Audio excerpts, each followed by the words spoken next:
ॐ भूर्भुवः स्वः तत्सवितुर्वरेण्यं भर्गो देवस्य धीमहि धियो यो नः प्रचोदयात् कर्पूरगौरं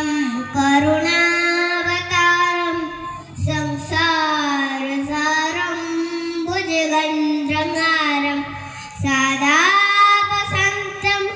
हृदयारविन्दे भवं